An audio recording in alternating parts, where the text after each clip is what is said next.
One of this year's most talked about horror movies lived up to the hype, at least it seems to be anyway. Obsession is taking a look at what happens when love turns into control. Manning Franks explains why he's giving it a strong recommendation.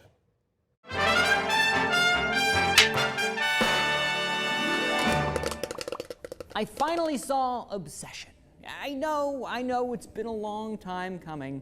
In fact, I feel like the movie called me up and was like, "Hey Manning, why are you late to seeing us?" I see a lot of movies, okay? But I did see it. And if you've been following its box office at all, you know that it's become a theatrical experience that has really taken on a life of its own. Yet, underneath that blood and that Cracker Jack voodoo, well, Obsession taps into a real fear that people in modern society face.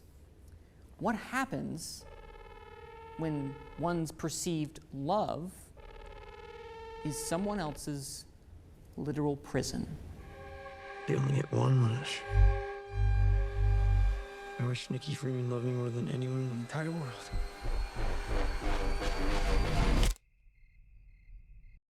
In the new horror film Obsession, a lonely music store employee named Bear makes a desperate wish for his co-worker Nikki to love him back, only to discover desire can turn into something far more dangerous. As her affection becomes violent and terrifyingly unnatural, fantasy becomes a nightmare neither of them can escape. To call Obsession unsettling would be the cinematic understatement of the century. With minimal jump scares and no traditional supernatural boogeyman, director Curry Barker crafts a terrifying story of fixation that gives new meaning to the phrase, "Be careful what you wish for." Barker is able to do so much with so little that you were on pins and needles as the audience the entire time. Both main stars, Indy Navarrete as Nikki and Michael Johnston as Bear, give bold, scene-stealing performances.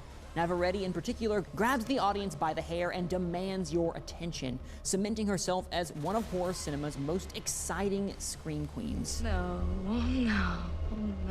What makes her performance so frightening is that even though Nikki is the one that becomes obsessed with Bear, the horror is rooted in her pain manifesting on screen. Watching her lose control like that in real time is far more terrifying than any monsters lurking in the shadows.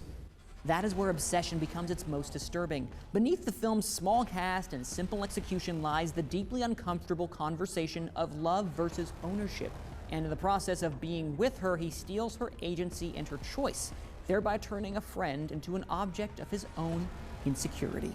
For anyone who has questioned someone's intentions, feared what a response will be to a rejection, or, God forbid, have lost yourself in a relationship, toxic or otherwise, then Obsession will hit close to home.